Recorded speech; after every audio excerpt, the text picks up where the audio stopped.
fellow ministers, distinguished guests, ladies and gentlemen. I must say, Dr. Yusuf is too excessive in his compliments to me. I don't think I deserve it, but nice to hear somebody saying nice about you. It's all right, but don't do it all the time. 37 years ago, when I first became a member of the legislature, I think I was the first to talk about environment, the surroundings that we live in. You can check the legislature's record.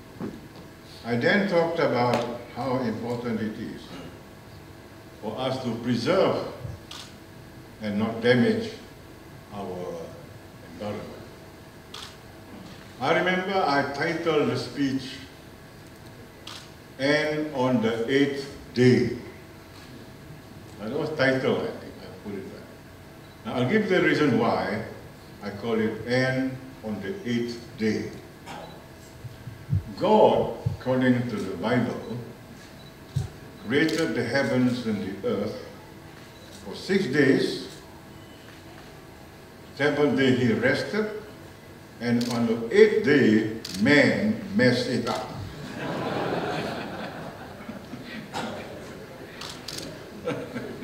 Yes, we did mess it up. And I remember 1968, the first time humans leave the bounds of Earth to go to the moon. I think it was Apollo 8.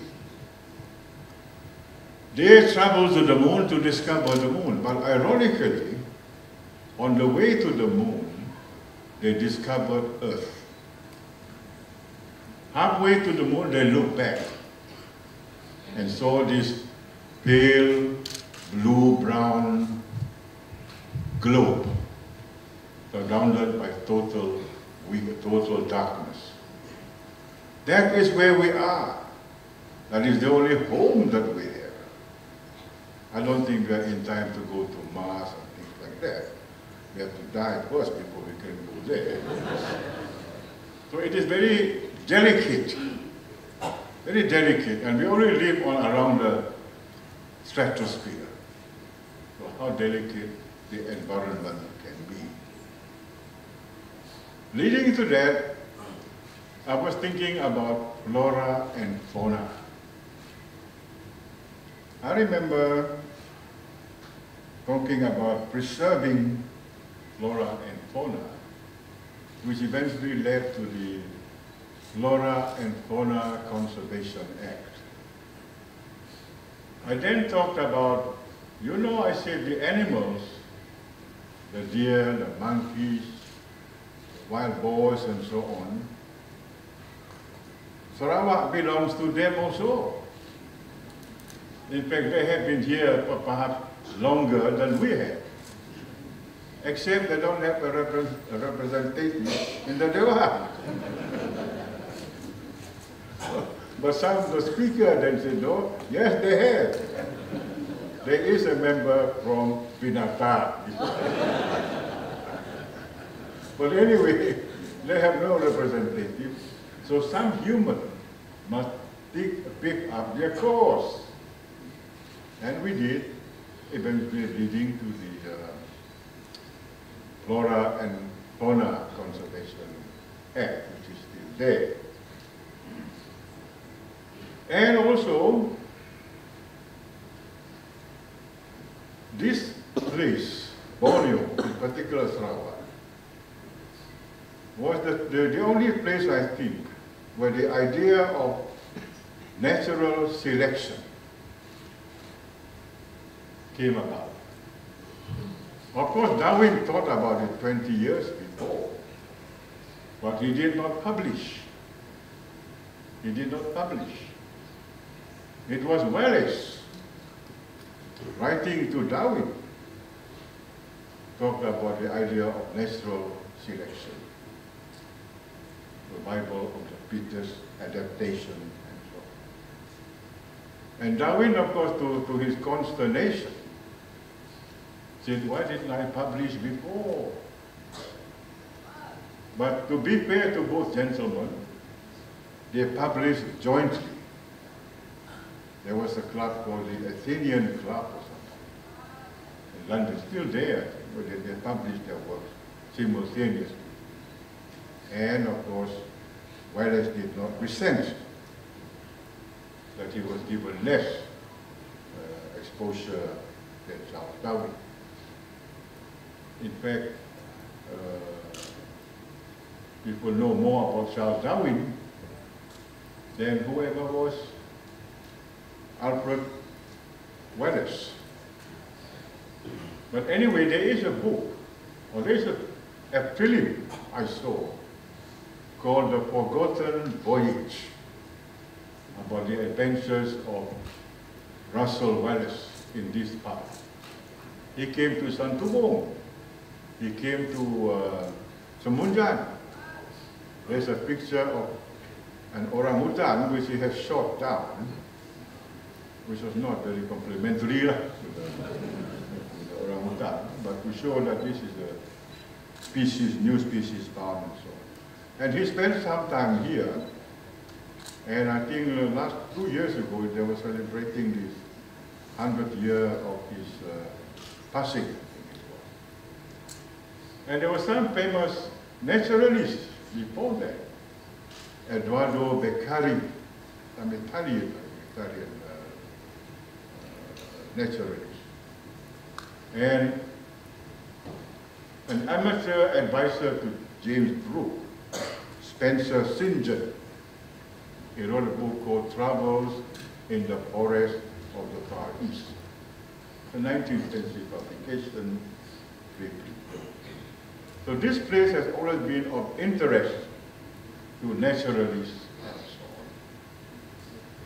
on. And of course we are tropical rainforests, but there is a distinction. Even though we share with Brazil, the Congo Basin and so on, that tropical forest belt. Amazon Basin is quite different from Borneo in terms of flora and fauna. The same with the Belgian Congo. So I think it is worth to concentrate, to specialize in Borneo's flora and fauna. But the policy that we adopted then was a closed-door policy. Here we have a treasure. It is a treasure. Natural rainforest is a treasure. Of course, some people look at it only as a source of timber. The moment they see a natural forest, they see the dollar sign. We must put a stop to that one. They don't see it as Richard Attenborough sees it. They don't see it as a naturalist sees it. But let's make them do that. Slowly, for the younger generation. Indigenous medicine men have looked at our forest as a pharmacy. As a pharmacy. Long before Western trained doctors, etc., the shaman, the witch doctors, and so on, they know which plant to use for what disease and so on. It is a pharmacy. And that is the wealth that they can offer, not just equal. So the first step I took was open up our national parks, wildlife centers, to foreign research. We don't have the expertise, they have the expertise, combine the two. And there are institutions throughout the world that are famous for this sort of thing. You know, whenever I go to London, I'm sure to visit 3 places. the Natural History Museum, next door the Science Museum, and Kew Gardens. That's a must for me before I go anywhere else. And you can learn so many things, especially with regard to flora from Kew Gardens. They have seeds ranging back to 200 or 300 years ago, some even seeds from extinct species. So why not we invite these people? We share mutual benefit. We have the treasure here, but don't close it to people who want to do research. Open it up. So that was some stupid policy before. Here you are, you declare a national park, animal sanctuary, but nobody can visit them. Why do you set up national park and sanctuary so that people can come and see? But then you close it down, tidak boleh masuk. Stupid. There are some government policies which are stupid. I dare say, I'm the head of government, but sometimes we can be stupid. So now it's open. Can go anytime you want, but don't mess up the place, of course. Orangutan. Concern about habitat and so on. My first decision was no more timber concession. No more. Cukup. Habis kayu bakar. No more. All license, nothing much I can do. That was before my time. But the forests that we have left will be kept as they are. Except, of course, for my two devotion to agriculture and so on. And no more plantation, commercial plantation. Cukup, no more. Enough already. I don't see Sarawak as a whole stretch of palm oil, palm oil, palm oil, palm oil. All the way palm oil, palm oil. You'll be drowned in minyak. There must be variety. So now no more, except for sunflower, felda, etc., etc. And of course, no more illegal logging. No more. Cukup. Jangan curi lagi. Today, I'm glad to hear a few days ago, the Forestry Corporation arrested 2 or 3 foreigners hired by a local to make timber in the national park. Would you believe it?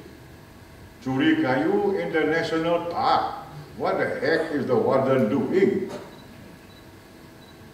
Melajau National Park. They open up a camp. Ada somel kecil dalam national park. Nakkah bodoh? And I must say, I'm sorry to say in front of the Director of Forestry and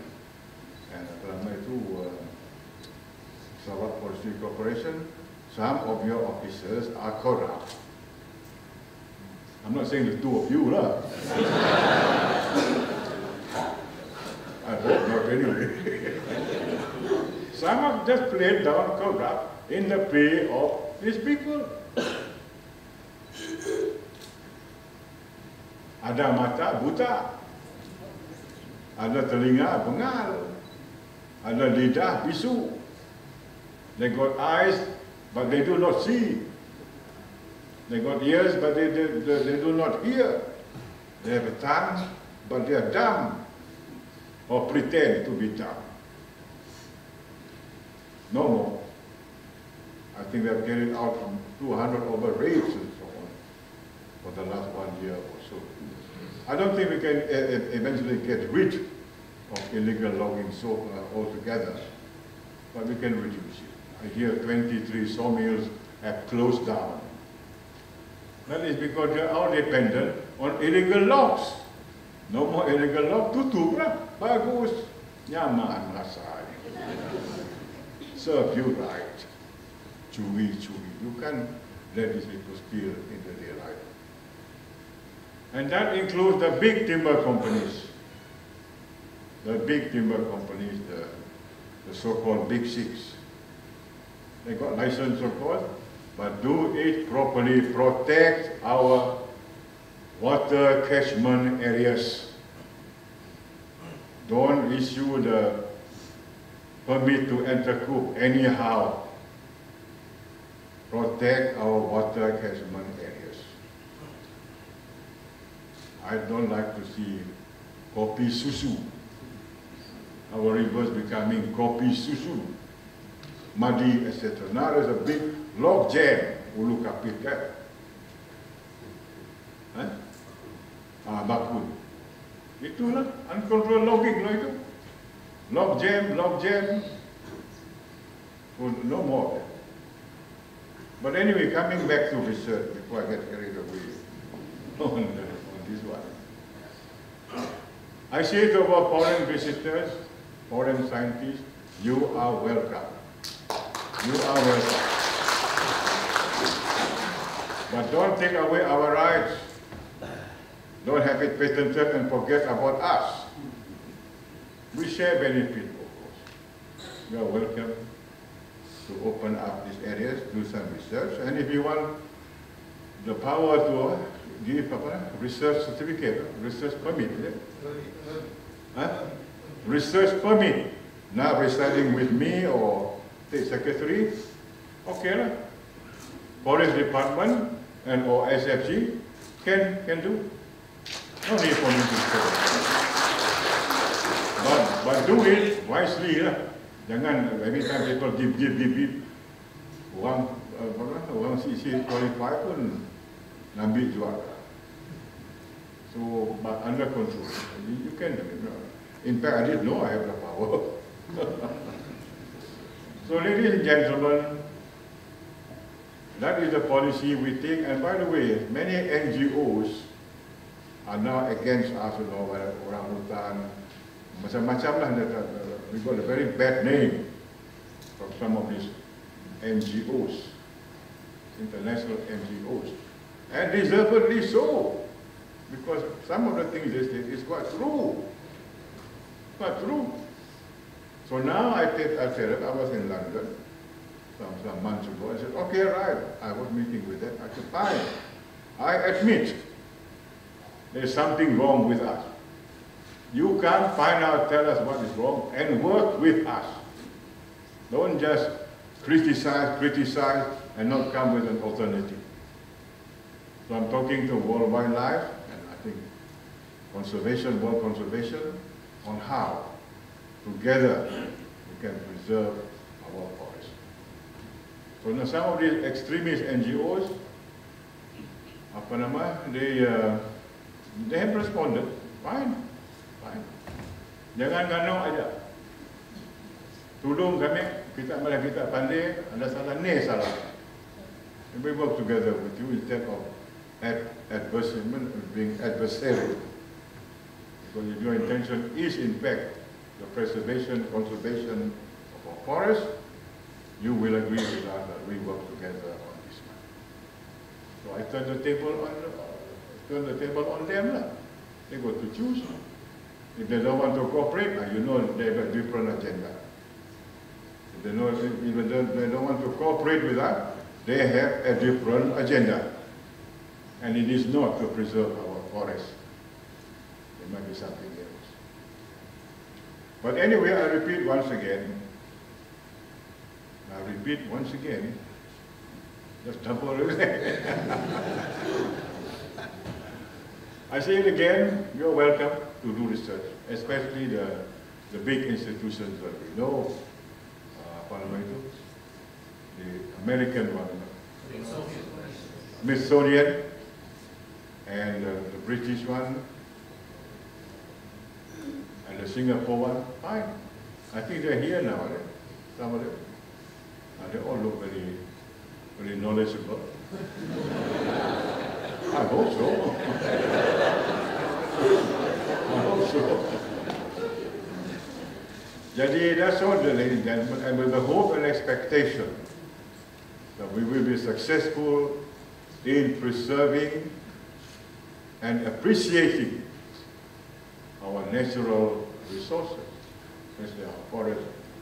I declare this conference, this meeting open.